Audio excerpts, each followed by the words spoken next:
Section 2. The Providence of Restoration in Noah's Family. Cain killed Abel, thereby preventing the providence of restoration in Adam's family from being accomplished. Nevertheless, God had predestined absolutely the fulfillment of the purpose of creation, and his will remained unchangeable. Hence, upon the foundation of the loyal heart which Abel demonstrated towards heaven, God chose Seth in his place. From among Seth's descendants, God chose Noah's family to substitute for Adam's family and commenced a new chapter in his providence. It is written that God judged the world by the flood. And God said to Noah, I have determined to make an end of all flesh, for the earth is filled with violence through them. Behold, I will destroy them with the earth. This shows us that Noah's time was the last days. God intended to accomplish the purpose of creation after the flood judgment by sending the Messiah upon the foundation laid by Noah's family. For this reason, Noah's family was responsible to fulfill the indemnity condition to restore the foundation of faith, and then the indemnity condition to restore the foundation of substance. They were to restore through indemnity the foundation for the Messiah, which Adam's family had failed to lay. 2.1. The Foundation of Faith. In the providence of restoration through Noah's family, Noah was the central figure to restore the foundation of faith. God called Noah 10 generations or 1600 biblical years after Adam for the purpose of fulfilling the will which he had intended to realize through Adam. Accordingly, God bestowed his blessings upon Noah: be fruitful and multiply, much as earlier he had bestowed 3 great blessings upon Adam. In this sense, Noah was the second ancestor of humanity. Noah was called when the earth was filled with violence. Enduring all kinds of derision and mockery, he worked for 120 years on a mountain to build the ark in absolute obedience to God's instructions.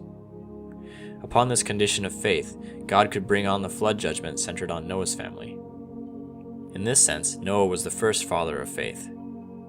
Although we commonly regard Abraham as the father of faith, in fact, Noah was to have had that honor. As we shall see, it was due to his son Ham's sinful act that the mission of the father of faith was transferred from Noah to Abraham. In the case of Adam, it was explained that although he should have been the central figure to restore the foundation of faith, he could not offer the sacrifice himself. Noah's situation was different. He was called by God upon the foundation of Abel's loyal and faithful heart in making an acceptable symbolic offering. In regard to his lineage, Noah was a descendant of Seth, who had been chosen to replace Abel. Furthermore, Noah was a righteous man in the sight of God. For these reasons, he was qualified to make the symbolic offering to God by building the ark. The object for the condition by which Noah was to restore the foundation of faith was the ark. The ark was full of symbolic significance. Before Noah could stand in place of Adam as the second human ancestor, he first had to make an indemnity condition for the restoration of the cosmos, which had been lost to Satan due to Adam's fall. Hence, the object for this condition, which Noah had to offer in an acceptable manner, should symbolize the new cosmos. He offered the ark as this object. The ark was built with 3 decks, symbolizing the cosmos which had been created through the 3 stages of the growing period. The 8 members of Noah's family who entered the ark represented the 8 members of Adam's family who, having been invaded by Satan, had to be restored through indemnity. Thus, the ark symbolized the cosmos.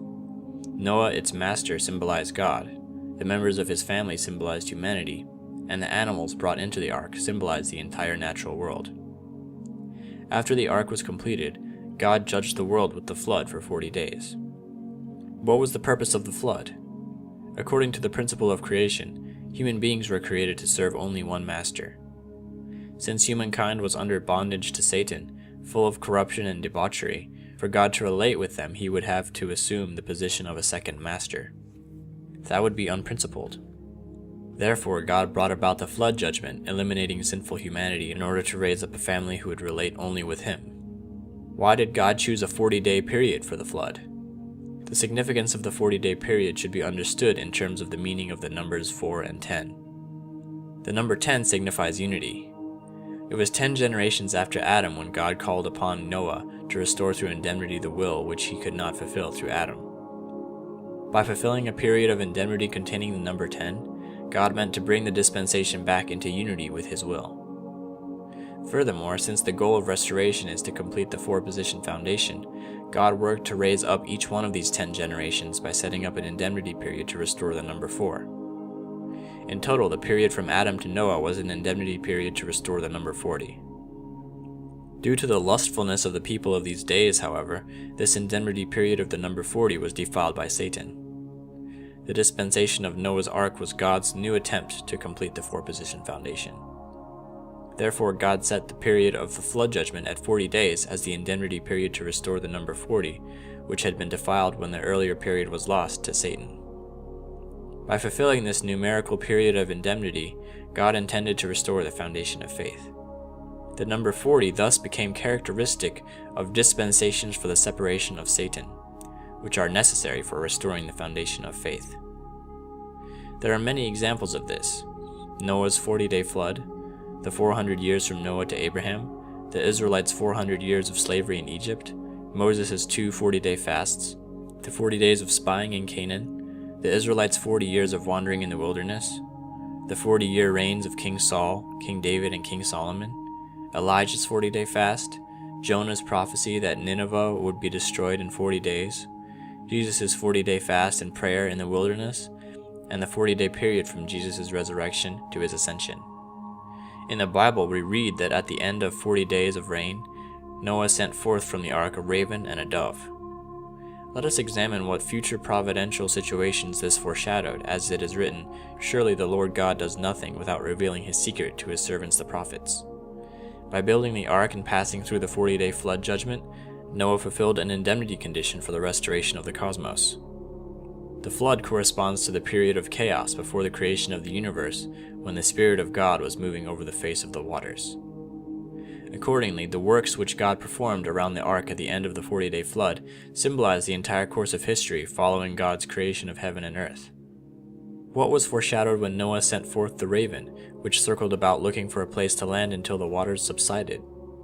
It signified that Satan would be looking for a condition through which he could invade Noah's family, just as the archangel vied for Eve's love soon after the creation of human beings, and just as Satan couched at the door looking for an opportunity to invade the offerings of Cain and Abel. What was foreshadowed when Noah sent forth the dove 3 times? Although it is written in the Bible that Noah sent out the dove to see if the water had subsided, that was not its only purpose. Certainly Noah could have looked out the opening from which he set forth the dove to examine the situation for himself. The sending forth of the dove had a deeper significance connected with the mysterious will of God. 7 days after God proclaimed the flood judgment through Noah, the flood began. 40 days later, the dove was first sent out. It flew about but then returned to the ark because it found no place to land, and Noah took it back inside. The dove, when it was sent out the first time, represented the first Adam. God created Adam with the hope that his ideal of creation, which he had cherished from before time, would be realized in Adam as the perfect incarnation of the divine ideal on earth. Due to Adam's fall, however, God could not realize the divine ideal on earth through him. God thus had to withdraw his ideal from the earth for a time and postpone its fulfillment to a later date. 7 days later, Noah sent forth the dove a second time. Still the water had not yet dried, and again the dove returned. This time it carried in its mouth an olive leaf, indicating that there would be a place for it to land the next time. The dove, when it was sent out the second time, symbolized Jesus, the second Adam, whose coming would be God's second attempt to realize the perfect incarnation of the divine ideal on earth.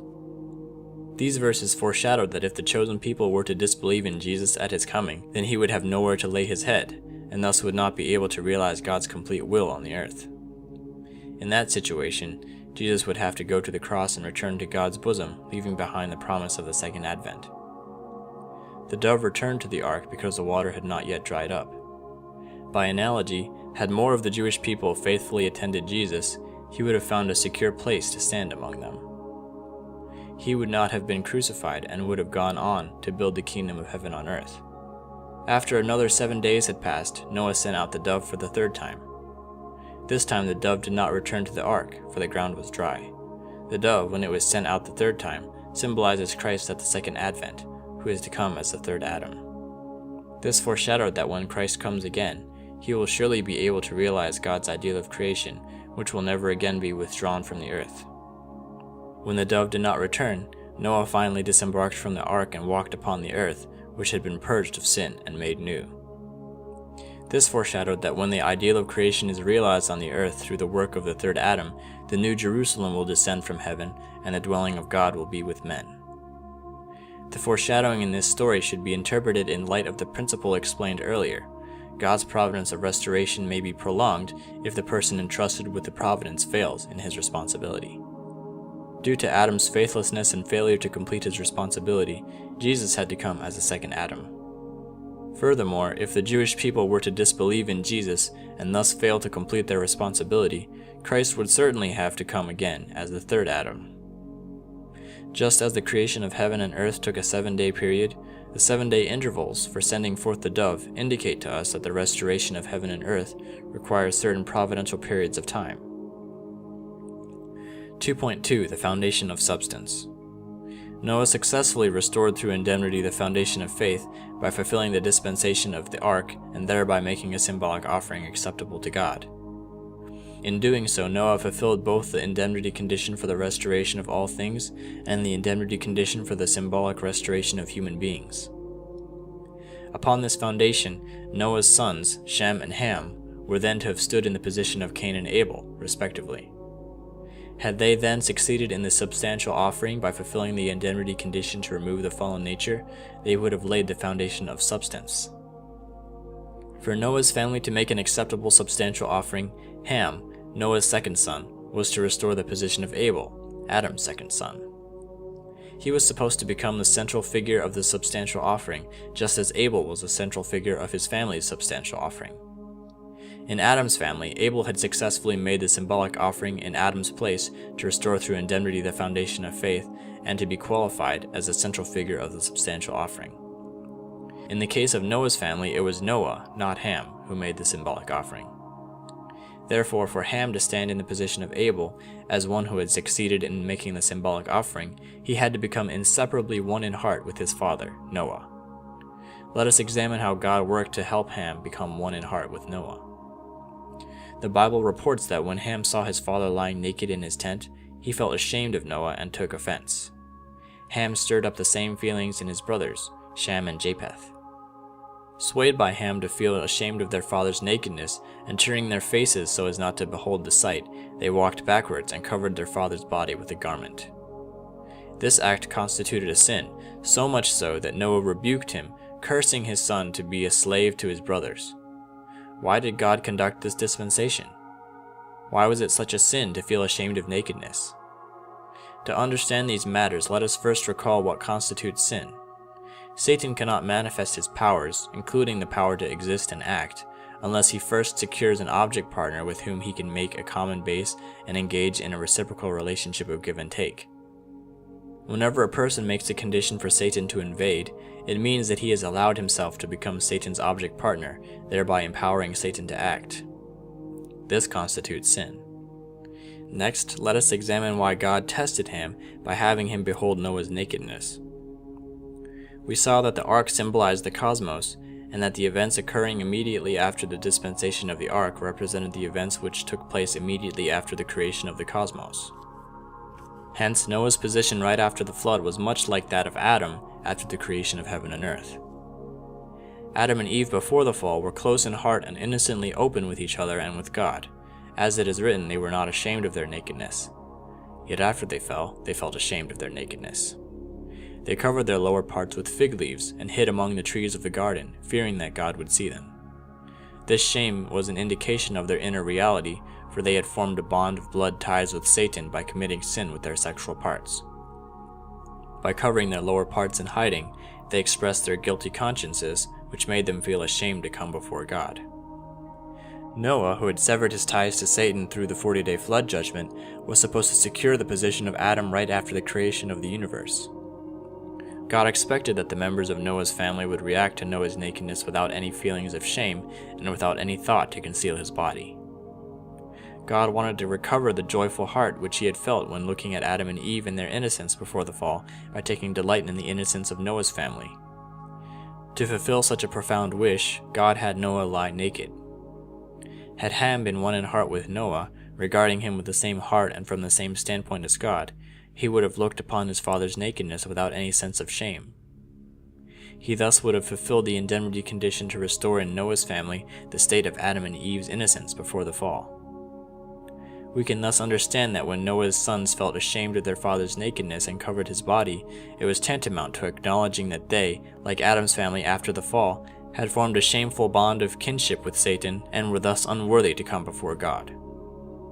Satan, like the raven hovering over the water, was looking for a condition to invade Noah's family.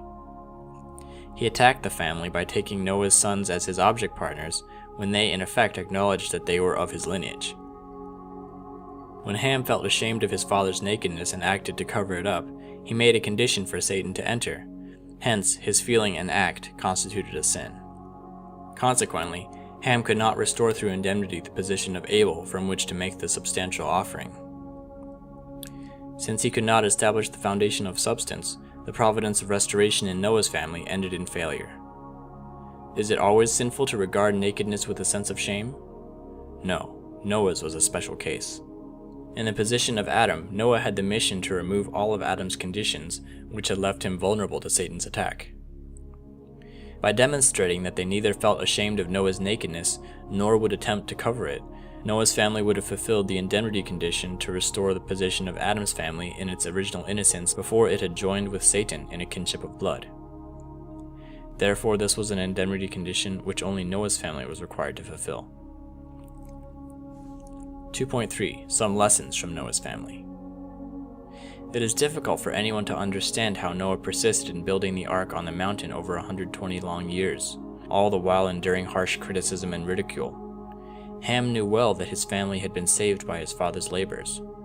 Considering these things, Ham should have had such respect for his father that he would overcome his personal offense at Noah's nakedness and have some understanding of it. Yet instead of trusting Noah, who had been justified by heaven, Ham criticized him from a self-centered perspective and showed his displeasure by his actions. His disrespect had the effect of frustrating God's long labors to work his providence through Noah's family. We too need humility, obedience, and patience to walk the path toward heaven. Next, the providence in Noah's family teaches us about God's conditional predestination of the fulfillment of his will and his respect for the human portion of responsibility. God found Noah's family after 1,600 years of preparation. He guided Noah for 120 years while he constructed the ark and raised up his family at the cost of sacrificing the rest of humanity in the flood. However, even though they had been his beloved in the providence of restoration, when Ham made his seemingly small mistake, allowing Satan to taint them, the entire will centering on Noah's family came to naught. Finally, the providence through Noah's family teaches us about God's conditional predestination of human beings. Despite the fact that God had striven arduously for a long time to find Noah and raise him up as the father of faith, when his family could not fulfill its responsibility, God, though regretful, did not hesitate to abandon him and choose Abraham in his place.